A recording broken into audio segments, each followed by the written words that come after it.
आप लोगों की लगातार फरमाइशों को मद्देनज़र रखते हुए मैं एम अली हैदरी आप लोगों के लिए उर्दू का मैराथन क्लास लेके हाजिर हुआ हूं, जिसमें हम लोग उर्दू के कुछ सिलेक्टिव क्वेश्चंस को डिस्कस करेंगे, जिसमें कि उर्दू लिटरेचर, उर्दू पेडागोगी और उर्दू ग्रामर के सवालात होंगे। और ये सवालात आपको यूपी टेट में 30 में से 30 नंबर हासिल करने में काफ़ी मददगार साबित होंगे। तो चलिए शुरू करते हैं। आज का हमारा पहला सवाल पूछा ये जा रहा है कि दिल्ली और दिल का मरसिया किसकी शायरी को कहा गया था। दोस्तों, दिल्ली और दिल का मरसिया मीर तकी मीर की शायरी को कहा गया। जब दिल्ली ताराज हो जाती है और बहुत सारे शोरा दिल्ली को छोड़ करके दूसरी जगह पे चले जाते हैं, तो मीर तकी मीर दिल्ली में ही रहते हैं और इन्होंने चूँकि दिल्ली की ताराजी को बहुत करीब से देखा था, उसके अहवाल को इन्होंने अपनी शायरी में पेश किया। इसीलिए मीर तकी मीर की शायरी को दिल्ली और दिल का मरसिया कहा जाता है। अगला सवाल यह है कि शायरी की वो कौन सी सिन्फ है जिसमें किसी की मौत पर इजहार गम किया जाता है। तो दोस्तों, मरसिया शायरी की एक ऐसी सिन्फ है जिसमें कि मरने वाले की खूबियाँ बयान की जाती हैं और उसकी मौत पर इजहार गम किया जाता है। मरसिया लफ्ज़ रिसा से बना है जिसके माने हैं रोना पीटना। आजकल इमाम हुसैन अलैहिस्सलाम और उनकी असहाब की मौत पर इजहार गम करते हुए जो शायरी लिखी जा रही है उसी को मरसिया कहा जाता है। गज़ल क्या होता है ये भी जान लेते। तो दोस्तों, गज़ल के माने होते हैं औरतों से हुस्न इश्क की बातें करना। कसीदा की बात करें तो इसका लुग़वी माना होता है गाढ़ा गोदा, यानी जिसमें किसी की तारीफ़ की जाती है उसको कसीदा कहते हैं।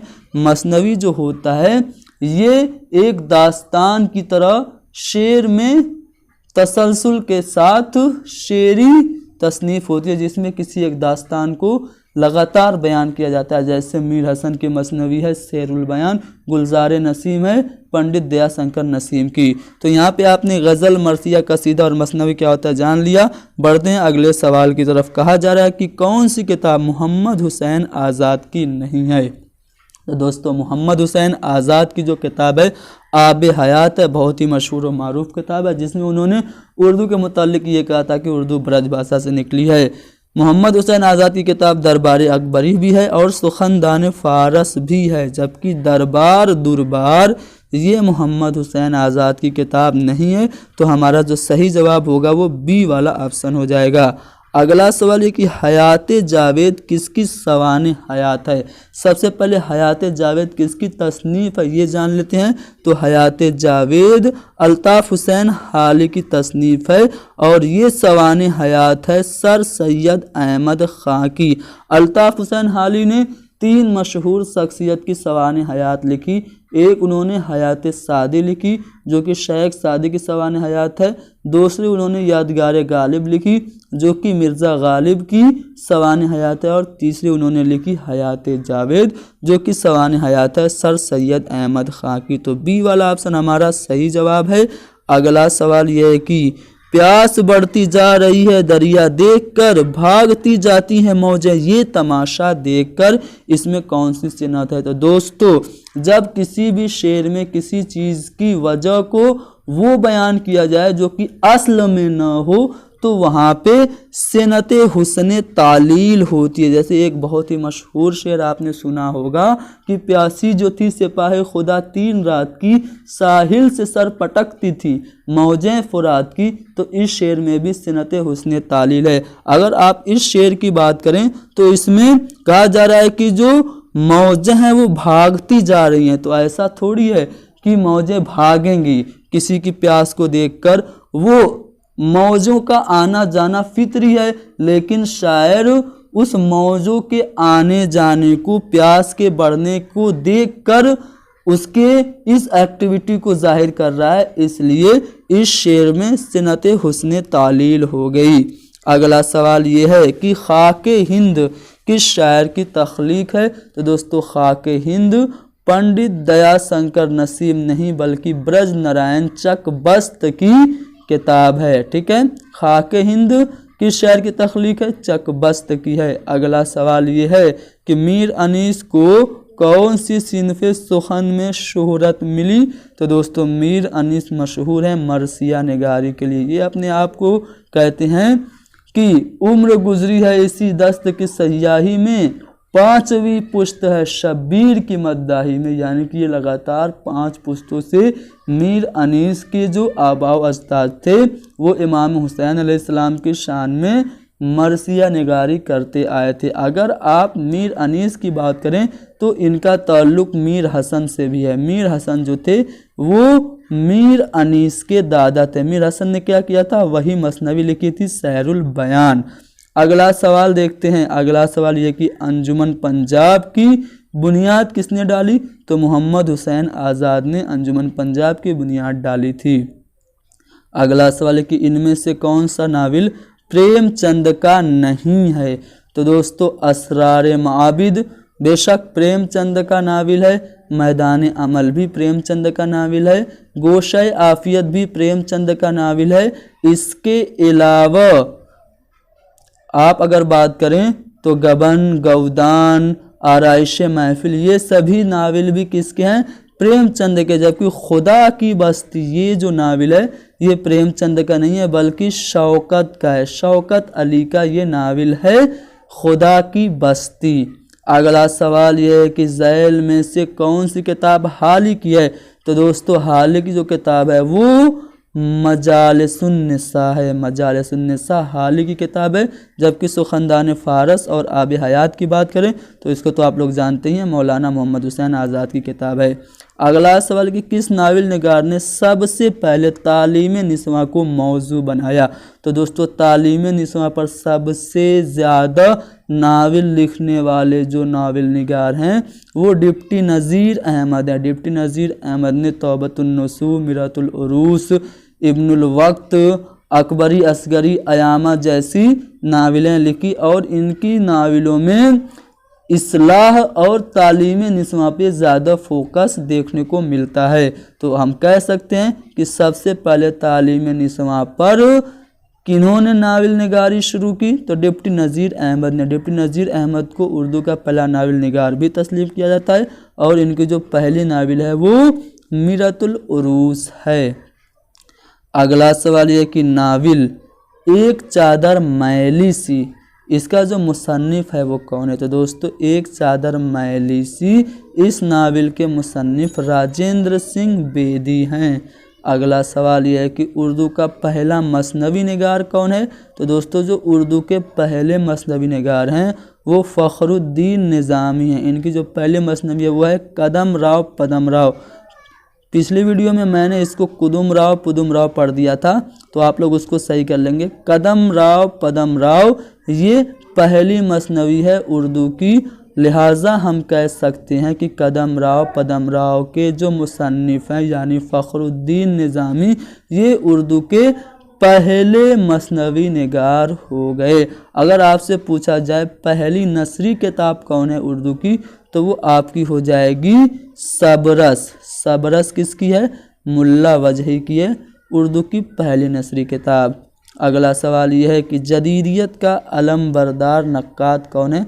तो दोस्तों इसके मुतालिक मुझे भी थोड़ा सा कन्फ्यूज़न है, लेकिन मुझे लगता है कि शमसुर रहमान फ़ारूकी जो हैं वो जदीदियत के अलम बरदार नक्काद हैं। बी वाला ऑप्शन हम लोग सही मानेंगे और आगे बढ़ेंगे और ये देखेंगे कि उर्दू में चौथा ज्ञानपीठ अवार्ड किसको मिला। तो दोस्तों 4 लोगों को ही उर्दू में ज्ञानपीठ अवार्ड मिला। फिराक गोरखपुरी को, अली सरदार जाफरी को, शहरयार को और एक जो हैं वो कुरतुलैन हैदर हैं। तो दोस्तों यहाँ पे फिराक गोरखपुरी को ऑप्शन में ही नहीं दिया क्योंकि उनको पहली बार मिला था। जो चौथा मिला था ज्ञानपीठ अवार्ड वो शहरयार को मिला था सन 2000 में। ठीक है। और अगर अली सरदार जाफरी की बात करें तो इनको 1998 में ज्ञानपीठ अवार्ड मिला था और कुरतुलैन हैदर जो कि पहली खातून थी जिनको कि उर्दू में ज्ञानपीठ अवार्ड मिला 1990 में मिला था और पहला किसको मिला था? फिराक गोरखपुरी को मिला था। चौथा मिला है शहरयार को। ठीक है, शहरयार को चौथा 2008 में ज्ञानपीठ अवार्ड मिला। अगला सवाल है कि बेखतर कूद पड़ा आतिश नमरूद में इश्क, इसका दूसरा मिसरा क्या है? बेखतर कूद पड़ा आतिश नमरूद में इश्क, अक्ल है महवे तमाशाए लबूबाम अभी। तो इस शेर में कौन सी सिनत है? तो इसमें आपका सिनत तलमी है। सिनत तलमी क्या होता है? जिसमें किसी तारीख़ी वाक़े की तरफ या मजहबी रिवायत की तरफ इशारा होता है, उस शेर में सिनत तलमी होती है। अगर आप लोग इस मिसरे पे ध्यान दें तो यहाँ पे हज़रत इब्राहीम अलैहिस्सलाम का नमरूद की आग में फेंके जाने का ज़िक्र है, यानी कि तारीख़ी वाक़या है, इसलिए इसमें सिनत तलमी हो गई। अगला सवाल है कि मज़दूरों का शायर किसको कहते हैं? तो एहसान दानिश को मज़दूरों का शायर कहते हैं। अगला सवाल यह है कि मौलाना हाली की जाए पैदाइश कहाँ पे है? तो मौलाना अल्ताफ़ हुसैन हाली पानीपत में पैदा हुए थे। अगला सवाल यह कि नज़्म जिब्रीलो इबलीस, इस नज़्म के शायर कौन है?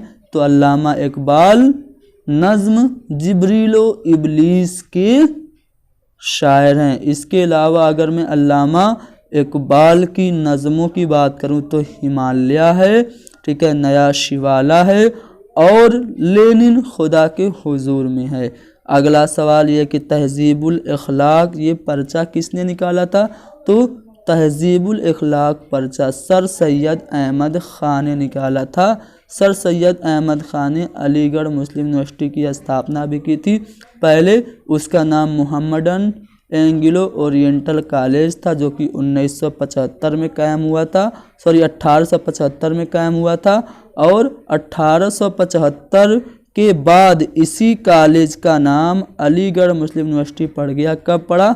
1920 में। यानी कि आपको अगर पूछा जाए कि मोहम्मडन ओरिएंटल एंग्लो कॉलेज कब स्थापित हुआ, उसकी बुनियाद कब पड़ी, तो आपका जवाब होगा 1875। अगर आपसे पूछा जाए कि इसका नाम बदल के कब अलीगढ़ मुस्लिम यूनिवर्सिटी रखा गया, तो 1920 होगा। और आपको पता ही है कि तहज़ीबुल अखलाक पर्चा सर सैयद अहमद ख़ान ने ही निकाला था। इसके अलावा इनकी तसानीफ़ है आसारुस सनादिद, असबाब बगावत हिंद और ज़िला बिजनौर। अगला सवाल यह कि मुसद्दस हाली किसकी फरमाइश पर लिखी गई थी? तो दोस्तों सर सैयद अहमद ख़ान ने ख्वाजा अल्ताफ़ हुसैन हाली से फरमाइश की थी मुसद्दस लिखने को, और जब उन्होंने ये मुसद्दस लिखी तो बहुत मशहूर हुई। तो हम कह सकते हैं कि मुसद्दस हाली लिखी गई थी सर सैयद अहमद ख़ान की फरमाइश पर। और जब ये मुसद्दस मुकम्मल हो गई, जब इसको शोहरत मिली, तो इस पर सर सैयद अहमद ख़ान ने बहुत नाज किया कि मैंने हाली से मुसद्दस लिखवाई। इनका एक कौल है कि अगर खुदा मुझसे रोज़े महशर पूछे कि तुमने क्या किया, तो मैं कहूँगा कि मैंने हाली से मुसद्दस लिखवाई थी। अगला सवाल ये कि हयात सादी किसकी तसनीफ़ है? तो हयात सादी अल्ताफ़ हुसैन हाली की तसनीफ़ है, जिसमें कि शेख सादी की सवाने हयात है। अगला सवाल कि इब्नुल वक्त किसका नाविल है? तो उर्दू के पहले नाविल निगार तस्लीम किए जाने वाले डिप्टी नज़ीर अहमद का नाविल है इब्नुल वक्त। इसके अलावा मिरातुल उरूस, तौबतुन नसूह, अयामी, अकबरी असगरी भी इनके नाविल हैं। इन्होंने तालीम निस्वां पे सबसे पहले रोशनी डाली और इनकी जो नाविल होती थी वो इस्लाही नाविल होती थी। अगला सवाल यह कि इनमें से कौन इहाम गो शायर है? तो इहाम गो शायर जो हैं वो मज़मून हैं। अगला सवाल ये है कि सज्जाद ज़हीर की कौन सी किताब है? तो दोस्तों सज्जाद ज़हीर की जो किताब है वो लंदन की एक रात है। जबकि अगर आग के दरिया की बात करें तो ये कुर्रतुल ऐन हैदर की है, यानी कि सज्जाद ज़हीर की किताब कौन सी हो गई? लंदन की एक रात। अगला सवाल है कि गुबार खातिर किसकी तसनीफ़ है? आपसे ये भी पूछा जा सकता है गुबार खातिर है मसनवी है या फिर मरसिया है या फिर आपकी नज़्म है या फिर खतूत का मजमुआ है। तो याद रखिएगा गुबार खातिर जो है वो आपका खतूत का मजमुआ है और ये मौलाना अबुल कलाम आज़ाद के खतूत का मजमुआ है। अगला सवाल है कि चंद हम असर किसकी तसनीफ़ है? तो मौलवी अब्दुल हक की तसनीफ़ है चंद हम असर। मौलवी अब्दुल हक को बाबाए उर्दू भी कहा जाता है। अगला सवाल है कि आपके मुताबिक तालीम का मकसद क्या होना चाहिए। पेडागोगी का सवाल भी मैंने इसमें इंक्लूड इसीलिए किया हुआ है क्योंकि यूपी टेट का पैटर्न चेंज होने को है, और चेंज होगा तो क्या होगा, पेडागोगी के सवाल बढ़ेंगे और ग्रामर के सवाल आपके कम होंगे। इसीलिए मैंने इस वीडियो में ग्रामर के सवाल को कम करके पेडागोगी के सवालों को बढ़ा दिया है। तो तालीम का मकसद क्या होना चाहिए, तालीम का मकसद होना चाहिए शख्सियत को परवान चढ़ाना, व्यक्तित्व का विकास करना ही शिक्षा का मूल उद्देश्य है। तो बी वाला ऑप्शन हमारा सही जवाब है। अगला सवाल यह है कि अगर तलबा आपकी तदरीस में दिलचस्पी नहीं ले रहा है तो आप क्या करेंगे। आप पढ़ाए जा रहे हैं और बच्चा है जो आप में इंटरेस्ट ही नहीं ले रहा है, तो आप क्या करेंगे, क्या उस पर आप बिल्कुल तवज्जो ही नहीं देंगे, या फिर आप क्लास छोड़ देंगे, बच्चा तवज्जो नहीं दे रहा चलो क्लास छोड़ देते हैं, या फिर उन्हें तवज्जो देने के लिए कहेंगे, या फिर तदरीस के तरीके को तब्दील करेंगे।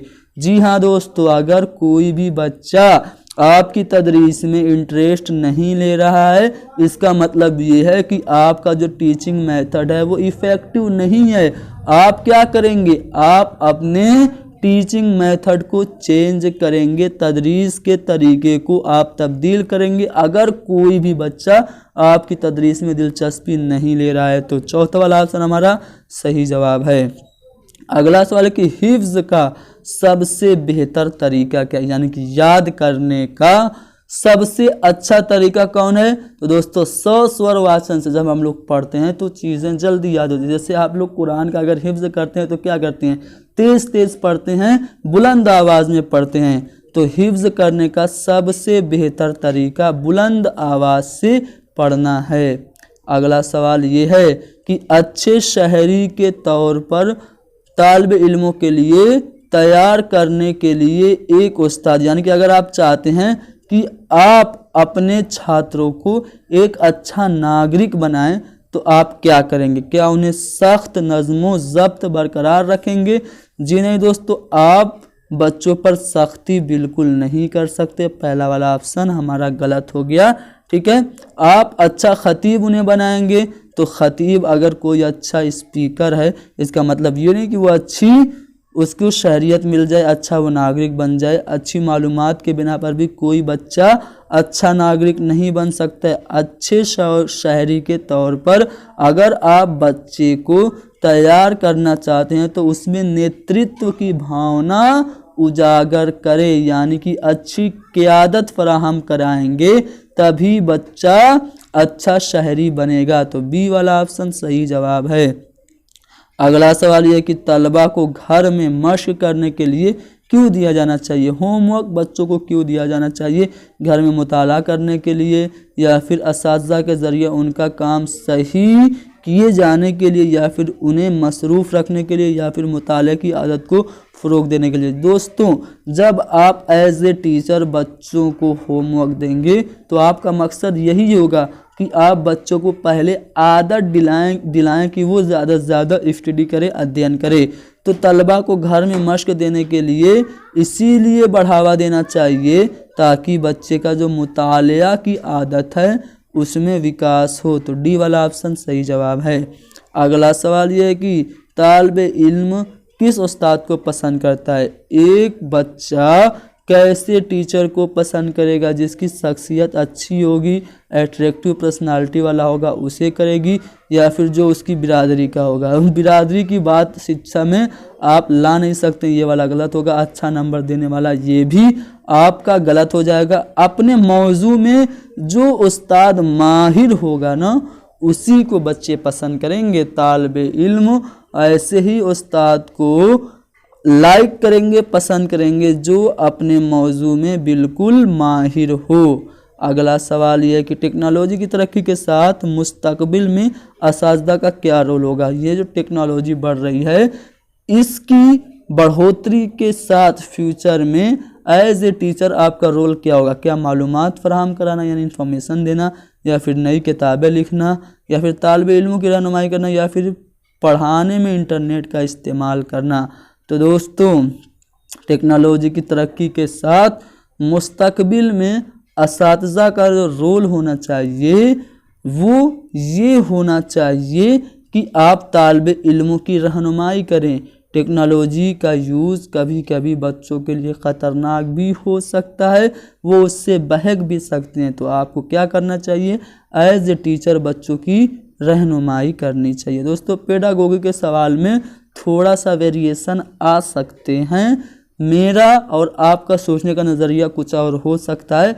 मेरे लिहाज से तालिब इल्मों की रहनुमाई करना चाहिए जब टेक्नोलॉजी बढ़ रही है। तो अगला सवाल ये है कि एक उस्ताद किससे सबसे ज़्यादा सीखता है। एक टीचर सबसे ज़्यादा कैसे सीखता है, अपने तालिब इल्मों से सीखता है, अपने साथियों से, प्रिंसिपल से, या फिर ट्रेनिंग के दौरान अपने तजर्बात से। तो कोई भी व्यक्ति हो अपने अनुभवों से वो सबसे अधिक सीखता है। तो ट्रेनिंग के दौरान एक उस्ताद अपने निजी तजर्बात से सबसे ज़्यादा सीखता है। तो चौथा वाला ऑप्शन सही जवाब है। अगला सवाल है कि तदरीस के दौरान उस्ताद मिसाल क्यों देता है। अगर आप एक टीचर हैं और पढ़ाते हुए आप एग्ज़ाम्पल दे रहे हैं तो आप ऐसा क्यों कर रहे हैं, तालिब इल्मों की तवज्जो को अपनी तरफ मुतवज्जह कराने के लिए, या फिर सबक को दिलचस्प बनाने के लिए, या फिर सबक की वजाहत करने के लिए, या फिर तवील वक्त के लिए सबक को जारी रखने के लिए।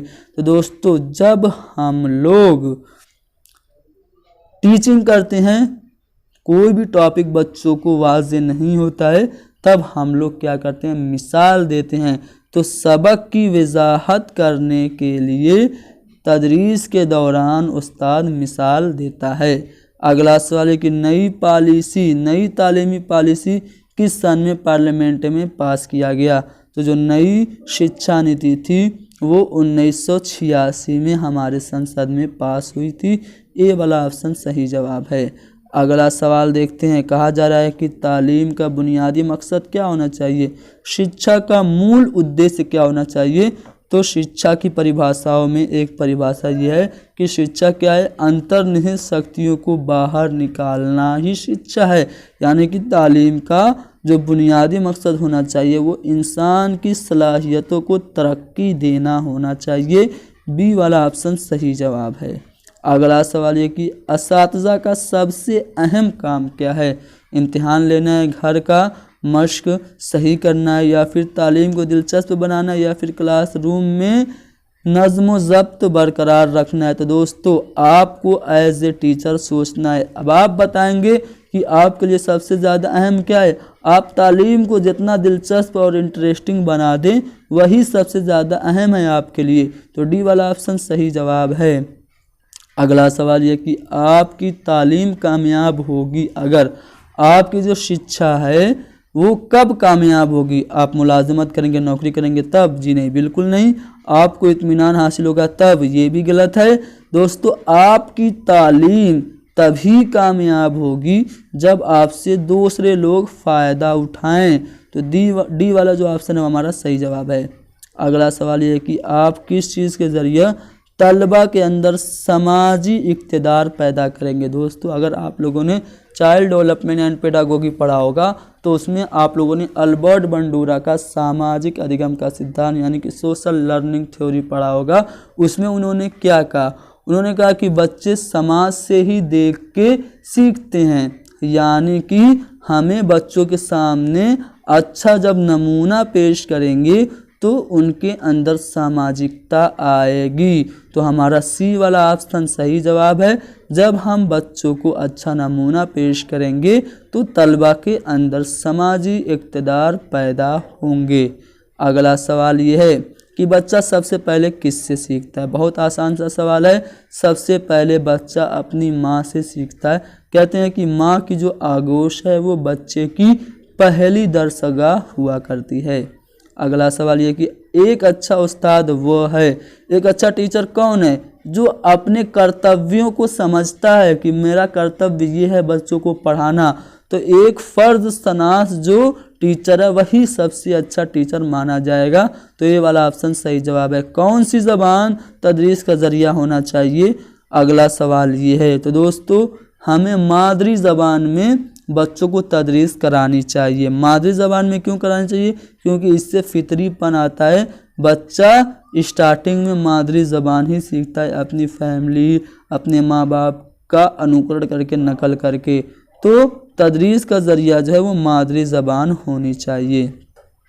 अगला सवाल कि बुनियादी तालीम का मुअज्जिद कौन है? तो दोस्तों बुनियादी तालीम का जो मुअज्जिद है वो आपके राष्ट्रपिता महात्मा गांधी बुनियादी तालीम कहें या फिर वर्धा तालीम कहें, इसके जनक आपके महात्मा गांधी हैं।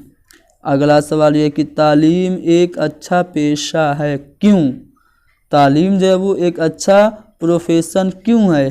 क्या असातिज़ा को तालिब इल्मों से मुफ्त खिदमत करने का मौका फराहम होता है कि आपको तालीम इसलिए अच्छा पेशा लग रहा है कि बच्चे आपकी फ्री में खिदमत करते हैं, या फिर असातिज़ा को अच्छी तनख्वाह मिलती है इसलिए, या फिर ये कम जिम्मेदारी का काम है? जिन्हें दोस्तों बच्चों को पढ़ाना जिम्मेदारी तो बहुत बड़ी होती है।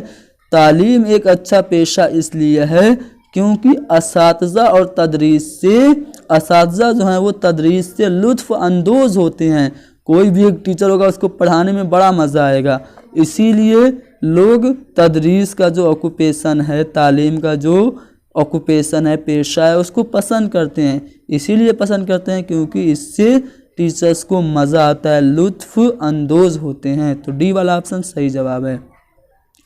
अगला सवाल यह है कि मुख्तलिफ़ मिसालों के ज़रिए तलबा को हुसूल महारत की सिमत ले जाने का तरीका, यानी कि पहले बच्चों को मिसालें दीजिए और फिर उन्हीं मिसालों की मदद से बच्चों का कोई कायदा या कुल्लिया बना दीजिए, यानी कि पहले उदाहरण दीजिए फिर नियम समझा दीजिए।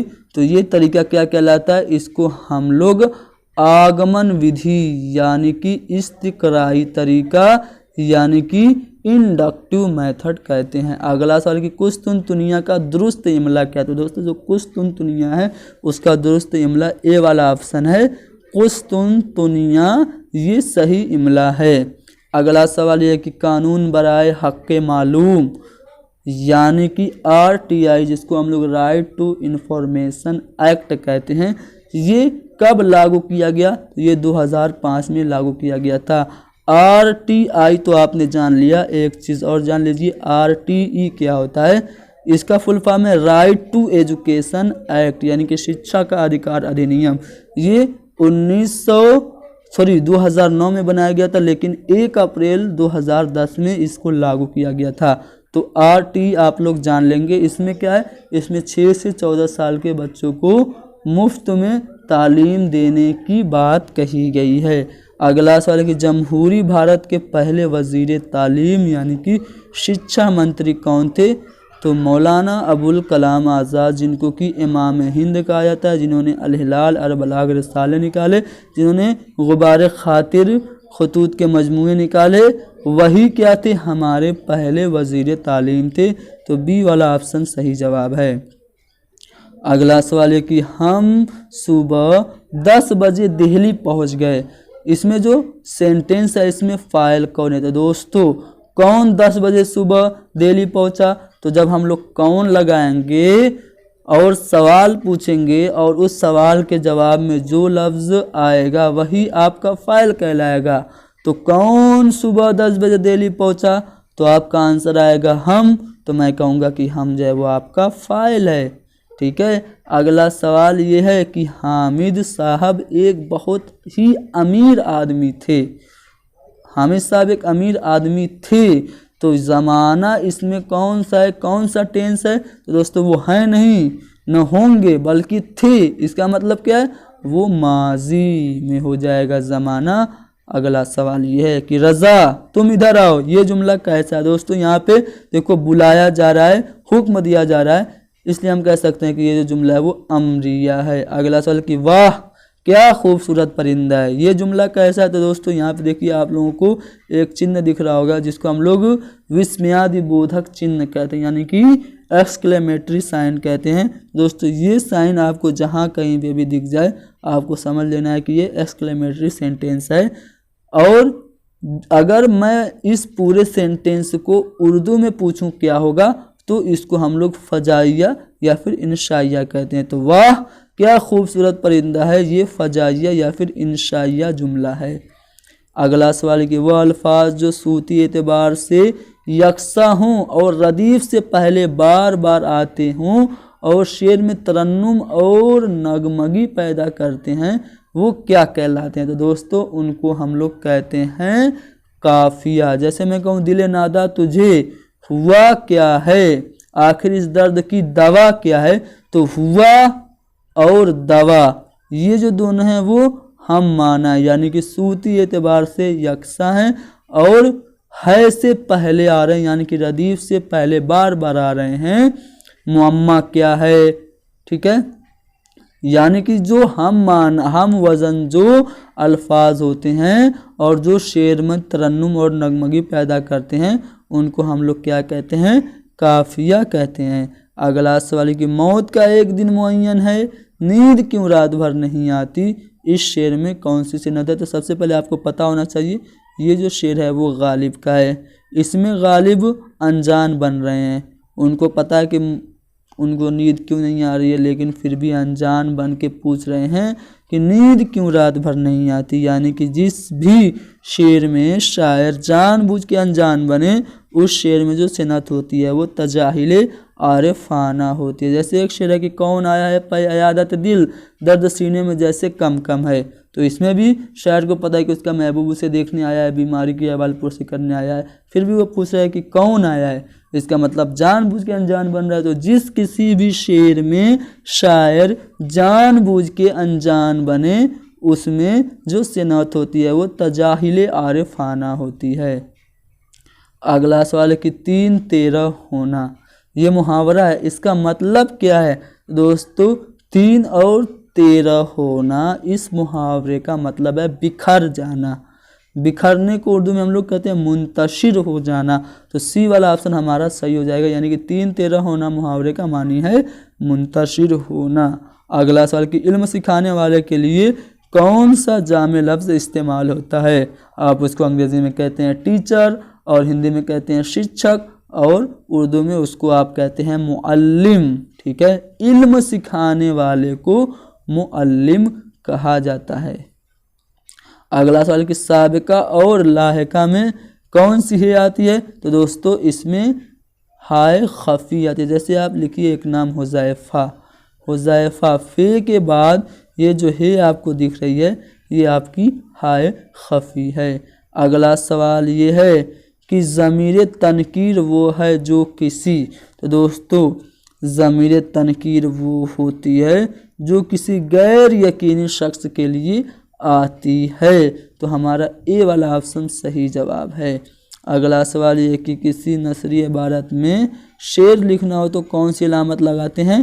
तो दोस्तों ये वाली जो सी वाली जो अलामत है ऐसे करके इसी को लगाते हैं जब कहीं भी शेर लिखना है। जैसे एक पैसेज आप लिख रहे हैं उसमें बीच में आपको कोई भी शेर कोट करना है तो पहले आप ऐसे करेंगे, उसके नीचे ऐसे शेर लिख देंगे।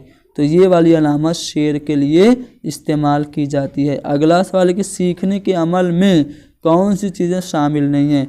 तो कोशिशवार गलती से सीखना, इंकशाफ के ज़रिए सीखना, दुश्वारियों के हल के ज़रिए सीखना, ज़बरदस्ती मजबूर करके सीखना, ज़बरदस्ती सीखने के लिए मजबूर करना। दोस्तों सीखने के अमल में आप बच्चों को ज़बरदस्ती नहीं कर सकते हैं।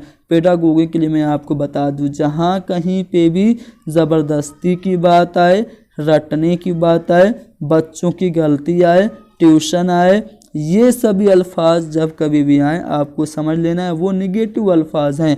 तो सीखने के अमल में यहाँ पे ज़बरदस्ती सीखने के लिए मजबूर करने को कहा है तो ये जो है वो सीखने के अमल में शामिल नहीं है। ये वाला कथन सीखने से मुताल्लिक बिल्कुल गलत है।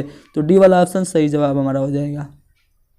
अगला सवाल है कि ज़बान के सीखने में कवायद का क्या रोल है। जब हम लैंग्वेज सीखते हैं तो ग्रामर भी सीखते हैं। क्यों सीखते हैं भाई? क्या यह बच्चों को बोलना सिखाती है या फिर इसके ज़रिए ज़बान की सेहत व अदम सेहत के मुतालिक सही राय कायम हो जाती है, या फिर ग्रामर से बच्चों के अंदर ज़बान से तनफ़ुर का जज्बा पैदा होता है, या फिर इससे इंशा में मदद नहीं मिलती है। तो दोस्तों जब हम लोग ज़बान सीखते हैं तो ज़बान में हम लोग ग्रामर इसलिए सीखते हैं ताकि इससे जो ज़बान है उसकी शुद्धि अशुद्धि के मुतालिक हम लोग एक राय कायम कर सके। यानी कि ज़बान में हम लोग कवायद इसीलिए सीखते हैं क्योंकि इससे सीखने इसके ज़रिए ज़बान के अदम सेहत यानी कि शुद्धि सेहत व अदम सेहत यानी कि शुद्धि और अशुद्धि के मुतालिक हम लोग राय बना सकते हैं। तो हमारा कौन सा वाला ऑप्शन सही है? बी वाला ऑप्शन सही जवाब है।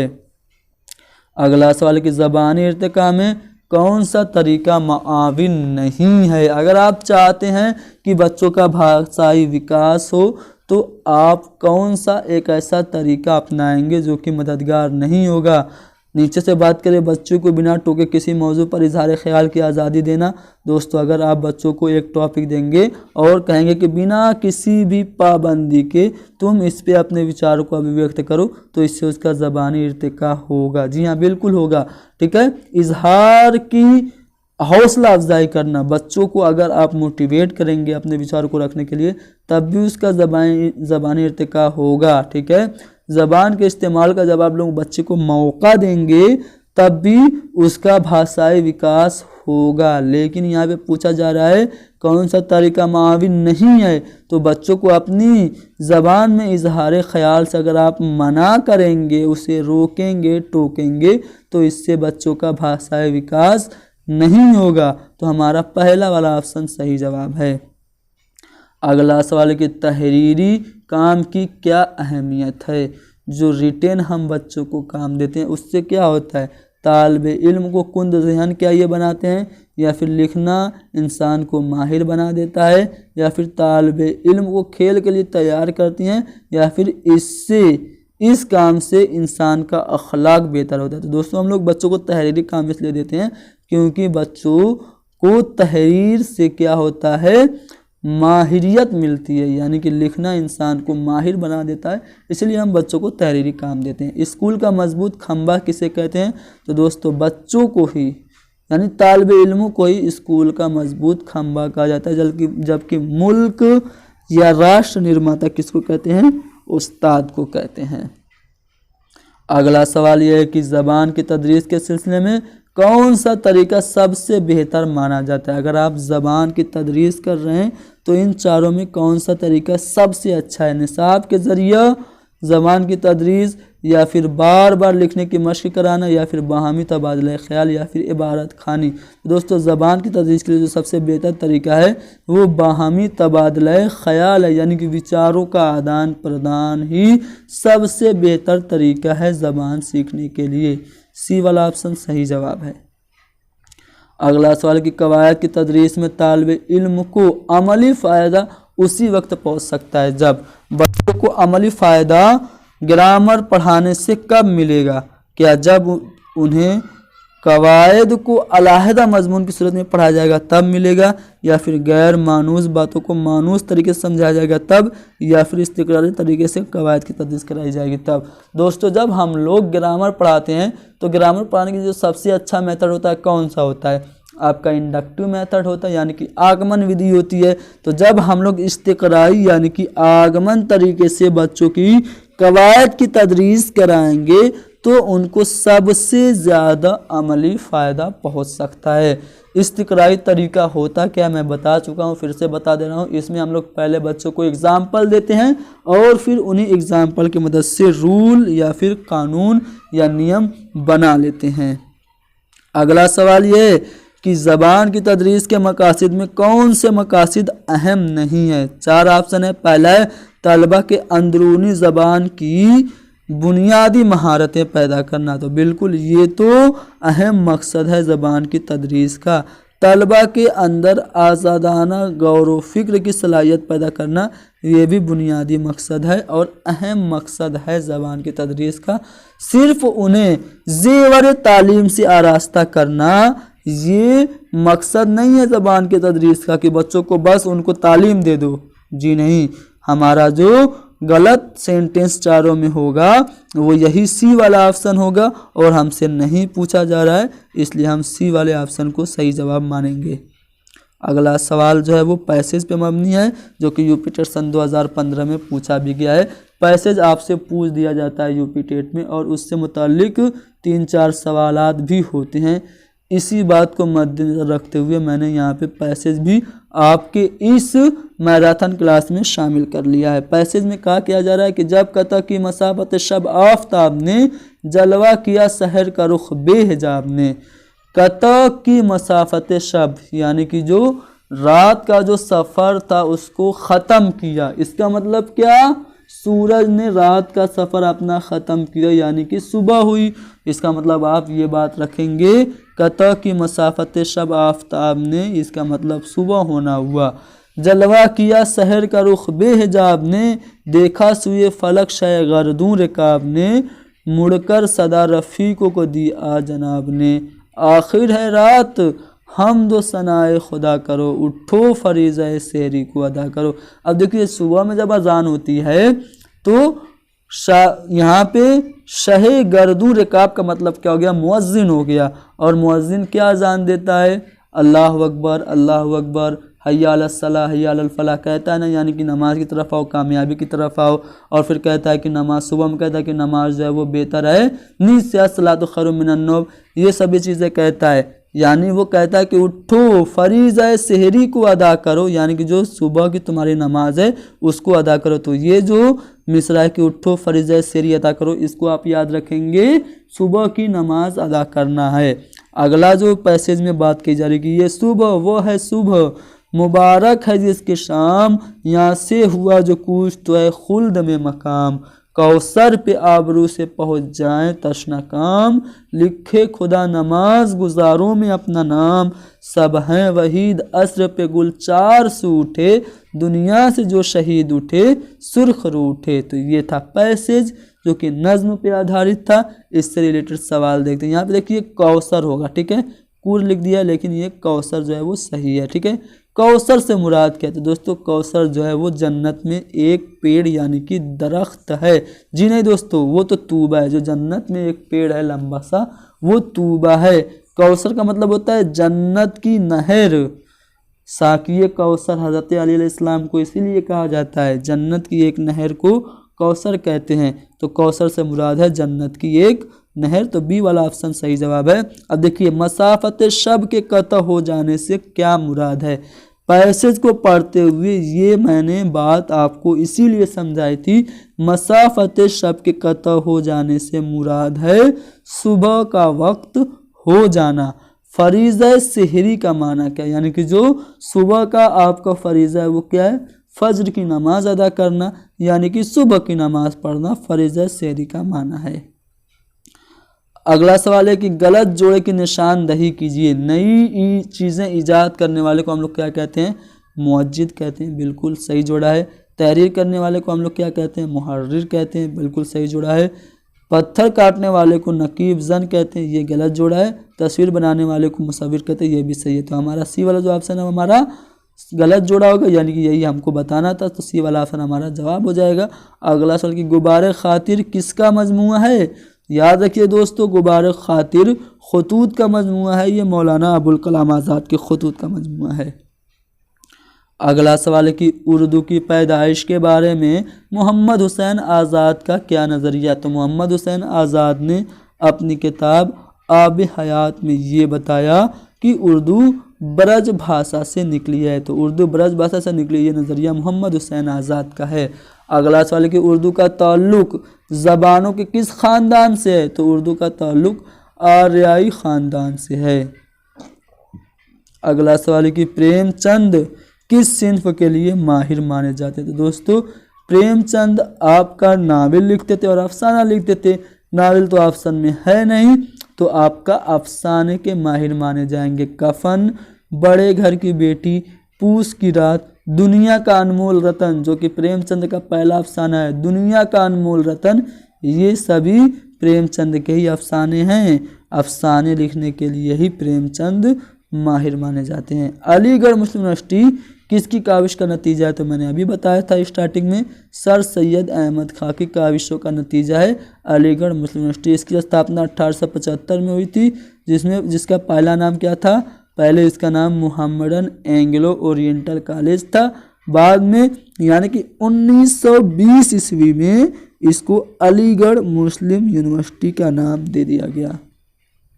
अगला सवाल यह है कि नज़्म में कौन सी सिन्फ दास्तान से करीब है। तो दोस्तों नज़्म में जिसमें कि दास्तान होती है, एक सिलसिलावार तसलसल के साथ जिसमें किस्से बयान किए जाते हैं, वो आपकी मसनवी होती है। तो बी वाला ऑप्शन सही जवाब है। बहुत आसान सा सवाल है कि अल्लाह की तारीफ़ में लिखी गई नज़्म को क्या कहते हैं। इसका जवाब आप लोगों को पता होगा, नहीं बताऊंगा, इतना तो पता ही होगा। अगर आप लोग मेरी वीडियोस देखते हैं तो ऐसे सवालों को बताने की कोई ज़रूरत नहीं है। अगला सवाल ये है कि गर्मी से मुज़तरिब था ज़माना ज़मीन पर, भुन जाता था जो गिरता था दाना ज़मीन पर। दोस्तों पहले इसका पस मंज़र देख लेते हैं शेर का। दोस्तों ये जो शेर है वो करबला के मैदान से रिलेटेड है। करबला के मैदान में सख्त धूप थी और जो रेत थी वो गर्म हुई थी। इस वजह से शायर ने क्या कह दिया कि रेत इतनी गर्म थी कि अगर कोई दाना गिरता था तो वो भून जाता था, जल के भून जाता था। यानी कि इसमें बढ़ा चढ़ा के बात कही जा रही है। तो जिस शेर में बढ़ा चढ़ा के बात की जाए उस शेर में आपका सिनत मुबालगा होता है। जैसे एक शेर है कि रोया गमे हुसैन में यारों में इस कदर, रोया गमे हुसैन में यारों में इस कदर, चौथे फलक पे आए है पानी कमर कमर। यानी कि इमाम हुसैन अलैहिस्सलाम के गम में मैंने इतना आंसू बहाया कि चौथे आसमान तक पानी पहुंच गया। तो ऐसा तो मुमकिन नहीं है। हो सकता है कि आप बहुत गिरिया करते हो लेकिन चौथे आसमान तक पानी थोड़ी पहुंच सकता है।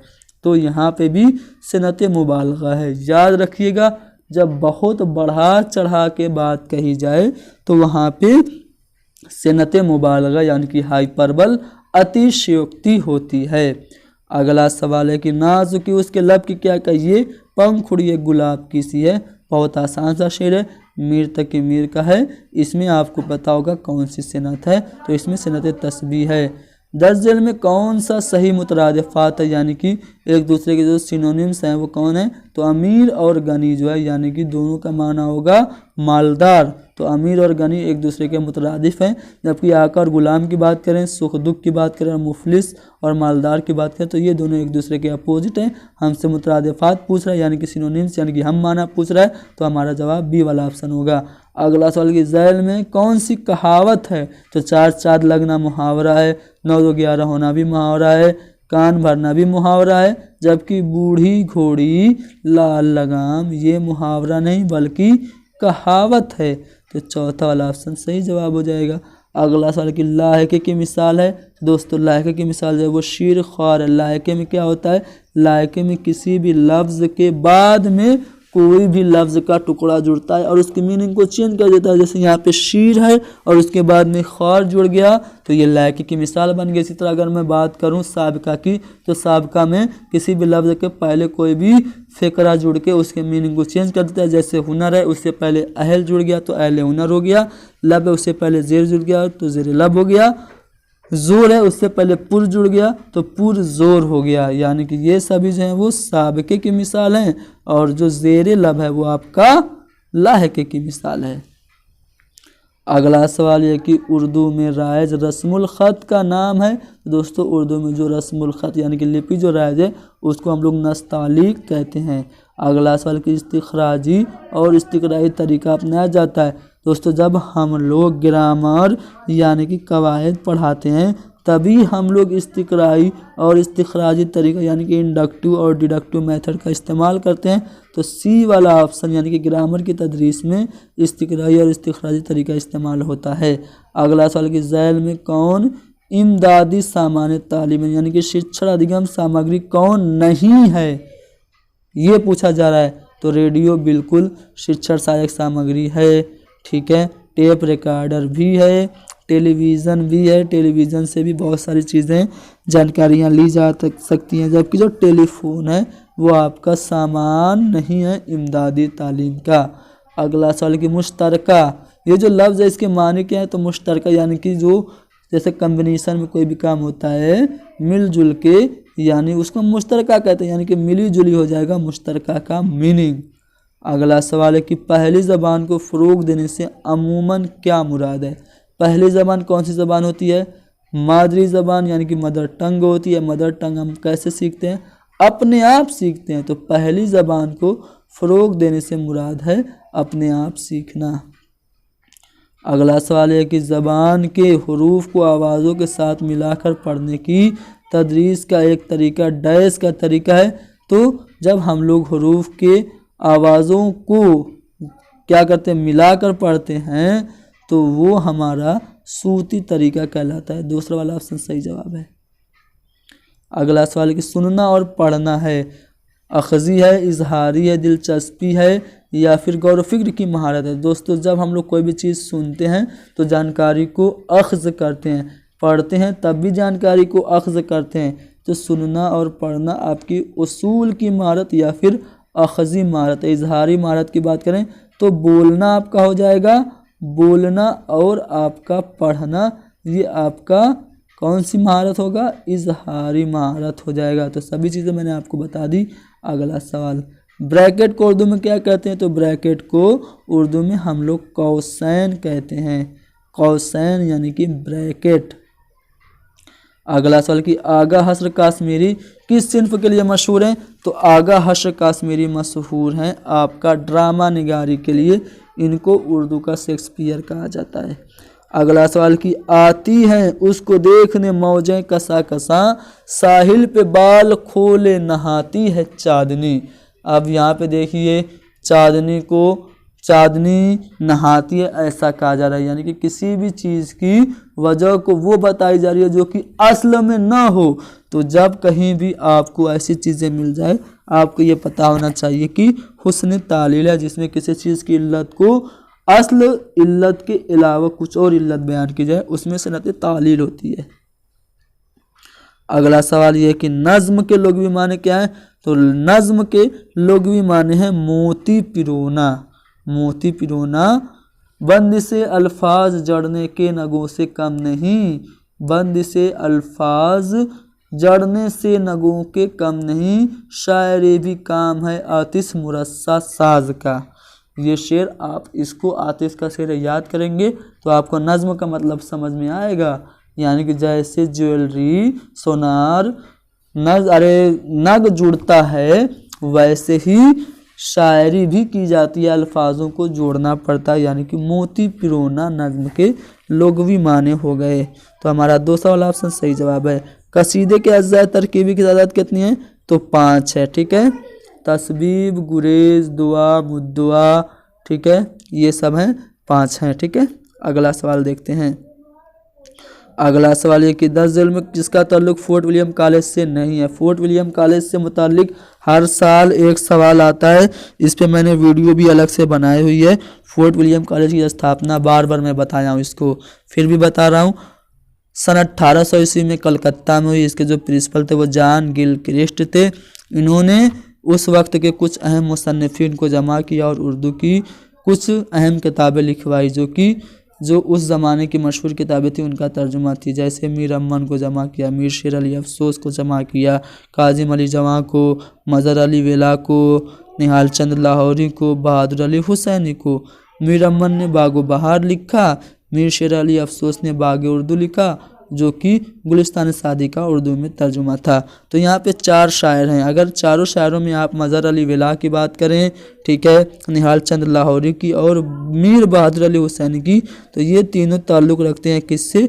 फोर्ट विलियम कॉलेज से। जबकि जो इंशाअल्लाह खां इंशा हैं ये फोर्ट विलियम कॉलेज से ताल्लुक़ नहीं रखते हैं। इनकी किताब जो है वो दरियाए लताफ़त है, जो कि उर्दू की पहली कवायद यानी कि ग्रामर की किताब है, और इनकी बहुत ही मशहूर किताब है रानी केतकी की कहानी। तो इंशाअल्लाह खां की 2 किताबों का नाम भी मैंने आपको बता दिया। क्या क्या बताया? दरिया लताफ़त जो कि कवायद की किताब है, और दूसरी रानी केतकी की कहानी। अगला सवाल देखते हैं। कहा कि वाइगोस्की के मुताबिक डैश ज़बान की आमोज़िश का सबसे बुनियादी जुज़ है। वाइगोस्की का आपने सोशियो कल्चरल डेवलपमेंट थ्योरी पढ़ा होगा, सामाजिक सांस्कृतिक विकास का सिद्धांत। उसमें उन्होंने क्या कहा? उन्होंने यही बात तो कही कि बच्चा समाज के साथ अंतःक्रिया करके सीखता है।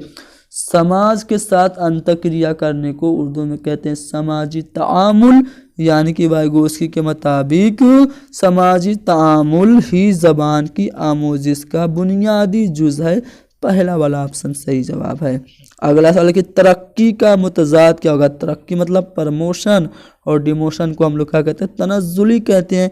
तो यहाँ पे हमारा दूसरा वाला ऑप्शन तनज़्ज़ुली तरक्की का मुतज़ाद हो जाएगा। अगला सवाल है कि मसअला की जमा क्या होगी? तो मसला की जो जमा होगी वो मसाइल होगी। पहला वाला ऑप्शन मसाइल आपके मसला की जमा होगी। अगला है कि तोता की जमा क्या होगी? ये पूछा गया था सीटेट में सवाल, मैंने यहाँ पे इंक्लूड कर लिया। तोतों हो जाएगी तोता की जमा, ठीक है, तोता की जमा तोतों हो जाएगी। अगला सवाल की खूबसूरत का मुतज़ाद क्या है, तो खूबसूरत का मुतज़ाद है बदसूरत। खूब का मतलब अच्छा, बद का मतलब बुरा, तो खूबसूरत का उल्टा बदसूरत हो जाएगा। अगला सवाल ये है कि लिखने की महारत को फ़रोग देने के लिए सबसे अहम क्या है। अगर आप चाहते हैं कि बच्चों में लेखन कौशल का विकास हो तो आप क्या करेंगे। क्या आप उसे मजूज़ों, इशारों और हिदायत पर अमल करने के लिए कहेंगे, या फिर उससे इमला दुरुस्त करवाएंगे, या फिर उसे कहेंगे कि अच्छा अच्छा लिखो, खुश खत लिखो, या फिर तहरीर में अपनी राय, ख्यालात और तजुर्बात को बयान करने के लिए कहेंगे। दोस्तों, बच्चों में लिखने की महारत का फ़रोग तभी होगा जब हम बच्चों को कहेंगे कि तुम अपने विचारों को खुद के शब्दों में अभिव्यक्त करो, यानी कि तहरीर में अपनी राय, ख्यालात और तजर्बात को बयान करना ही लिखने की महारत को फ़रोग देने का सबसे अहम ज़रिया है। अगला सवाल यह है कि बच्चे ज़बान सीखने की कुव्वत लेकर पैदा होते हैं, यानी कि बच्चों में भाषा सीखने की जो क्षमता होती है वो जन्मजात होती है। ये जो कौल है वो किसका है, तो ये कौल चॉम्स्की का है। अगला सवाल कि बागात के वाहिद क्या होते हैं, तो बागात का वाहिद जो होता है वो बाग होता है। अगला सवाल ये है कि मशरिक का ज़िद क्या होगा। यहाँ पे सभी चारों सिमतें आपको मैं बता दे रहा हूँ, एक बार बता भी चुका, मुझे याद आ रहा है किसी क्लास में। अगर आपकी ये चारों सिमत है तो आपका जो ऊपर होगा वो आपका क्या होगा, ऊपर आपका शुमाल होगा यानी कि उत्तर होगा, नीचे आपका जनूब यानी कि दक्षिण होगा, इधर आपका दाहिनी तरफ आपका पूरब यानी कि मशरिक होगा, और इधर आपका पश्चिम यानी कि मगरिब होगा। आपसे पूछ क्या रहा है, मशरिक का ज़िद, तो मशरिक यहाँ है, इसका उल्टा आपका क्या हो जाएगा, मगरिब हो जाएगा। मगरिब कौन सा वाला ऑप्शन है, चौथा वाला ऑप्शन है, तो मशरिक की ज़िद आपकी हो गई मगरिब। अगला सवाल कि वह कलमी नाम जिसे शायर शेर में इस्तेमाल करता है क्या कहलाता है, तखल्लुस कहलाता है। जैसे मीर इन नीमबाज आँखों में सारी मस्ती शराब किसी है, तो ये जो मीर है वो क्या है, आपका तखल्लुस है, कलमी नाम है, अपने शायरी में इस्तेमाल किया गया है। अगला सवाल है कि बच्चों के ज़हनी इर्तिका में कौन सा उन्सुर एक फ़आल किरदार अदा करता है। बच्चों के संवेगात्मक विकास में सबसे ज़्यादा महत्वपूर्ण कारक कौन है, क्या उसका विरासत यानी कि वंशानुक्रम हेरिडिटी है, या माहौल यानी कि वातावरण, या उसको अंग्रेजी में एनवायरनमेंट कहते हैं वो है, या फिर दोनों, विरासत और माहौल यानी कि एनवायरनमेंट एंड हेरिडिटी दोनों है, या फिर स्कूल है। तो ज़हनी इर्तिका में जो सबसे ज़्यादा फ़आल किरदार निभाता है वो विरासत और माहौल, वंशानुक्रम और वातावरण दोनों है। सी वाला ऑप्शन सही जवाब है। अगला सवाल कि खुतबात अहमदिया किसकी तसनीफ़ है, तो दोस्तों खुतबात अहमदिया की बात करें, आसारुस सनादीद की बात करें, असबाब बगावत हिंद की बात करें, ज़िला बिजनौर की बात करें, ये सभी तसानीफ़ सर सैयद अहमद खां की है। सर सैयद अहमद खां का एक रिसाला भी है, पर्चा भी है, वो कौन सा है, कमेंट करके बताएं। लंबी वीडियो है, आप लोग एक्टिव हैं कि नहीं हैं चेक कर रहे हैं, कमेंट करिए। जितनी ज़्यादा कमेंट आएंगी उनको मैं समझूंगा कि वो लोग एक्टिव हैं। और हाँ, इम्तिहान हो जाए तो फ़ौरन उसी दिन मैं आपको यूपी टेट की आंसर की दस्तयाब कराऊंगा। आप लोग कमेंट करके बताएंगे कितने सवाल सही हुए। जिसके भी 26, 27, 28 सवालात उर्दू में सही होंगे उनके लिए इंशाअल्लाह वीडियो बनाई जाएगी और उनकी पहचान कराई जाएगी। अगला सवाल है कि मिरतुल उरूस किसकी तसनीफ़ है। दोस्तों, मिरतुल उरूस उर्दू का पहला नावल माना जाता है। उर्दू के पहले नावल निगार कौन है, डिप्टी नज़ीर अहमद है, यानी कि मिरतुल उरूस डिप्टी नज़ीर अहमद की तसनीफ़ है। अगला सवाल यह है कि उर्दू ज़बान का ताल्लुक़ किस प्राकृत से है। तो दोस्तों, उर्दू हिंदी दोनों की बात करें तो इसका ताल्लुक़ आपका शोर सीनी से है। अगला सवाल कि बंजारा नामा किस शायर की नज़्म है। बंजारा नामा, आदमी नामा, दिवाली, होली, ये सभी नज़में आपकी नज़ीर अकबराबादी की हैं। नज़ीर अकबराबादी को अवामी शायर कहा जाता है।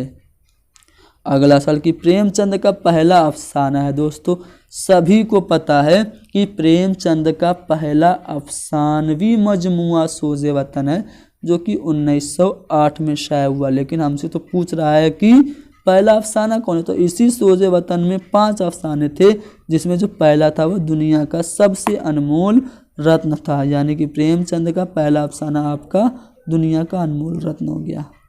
अगला सवाल है कि मिंदजा जेल में कौन शायर कसाइद के लिए मशहूर कौन है? तो दोस्तों जो मीर अनीस है वो तो मरसिया के लिए मशहूर हैं, मीर तकी मीर आपके मशहूर हैं गज़ल के लिए, हाली आपकी नज़मों के लिए मशहूर हैं और मुसद्दस के लिए मशहूर हैं। सौदा जो है ये कसायद के लिए मशहूर हैं। तो हमारा जो चौथा वाला ऑप्शन बी वाला ऑप्शन जो होगा बी वाला वो सौदा हो जाएगा, यानी कि सौदा ही हैं जो कसीदे के लिए मशहूर मारूफ हैं। अगला सवाल ये है कि उर्दू अदब में सबसे पहले ड्रामा निगार कौन थे? तो दोस्तों उर्दू अदब में जो पहले ड्रामा निगार हैं वो नवाब वाजिद अली शाह हैं और इनका जो ड्रामा है राधा कन्हैया ये इनका पहला ड्रामा है। दोस्तों अगर आपको ऑप्शन में वाजिद अली शाह नहीं रहता, अमानत लखनवी होता तो आप उस पर सही लगा सकते थे, क्योंकि कुछ लोगों का मानना है कि अमानत लखनवी पहले क्या है ड्रामा निगार हैं और उनका जो ड्रामा है वो इंद्र सभा है। तलातुम कौन सा इमला दुरुस्त है यहाँ पे तलातुम का? तो यहाँ पे जो पहला वाला ऑप्शन है तलातुम, ये वाला इमला बिल्कुल सही है। जी किस ज़बान का खाली हर्फ है? दोस्तों यहाँ पे रे है, इस पे 3 नुक्ते हैं, तो ये जो है वो फ़ारसी ज़बान का लफ्ज़ है, ठीक है, फ़ारसी ज़बान का खालिस हर्फ जी है। अगला सवाल ये है कि गज़ल किस सिनफ़े सुखन के बत्न से पैदा हुई? किसके बत्न से गज़ल निकली है? तो कसीदा के ही पेड़ से गज़ल का वजूद हुआ है, जन्म हुआ है। तो हमारा यहाँ पे बी वाला ऑप्शन सही हो जाएगा। 100 से भी ज़्यादा सवालात आज हमने डिस्कस कर लिए। उम्मीद करता हूँ कि सवालात समझ में आ गए होंगे। लगातार आप लोग फरमाइश कर रहे थे मैराथन क्लास आ गया मैराथन क्लास, और मैंने कोशिश की है कि जिस भी एरिया से आपको उर्दू में सवालात पूछे जाते हैं सभी कुछ मैंने इंक्लूड कर दिया हुआ है। इसीलिए 3 दिन लग गए वीडियो बनाने में। वीडियो को ज़्यादा से ज़्यादा शेयर करिए, हर एक उर्दू के तालिब इल्म तक हमारी ये वीडियो पहुंच जानी चाहिए। वीडियो पे एड्स आएँ तो उसको मेरे लिए पूरा देख लिया करिए, उससे कुछ फ़ायदा मुझे हो सकता है।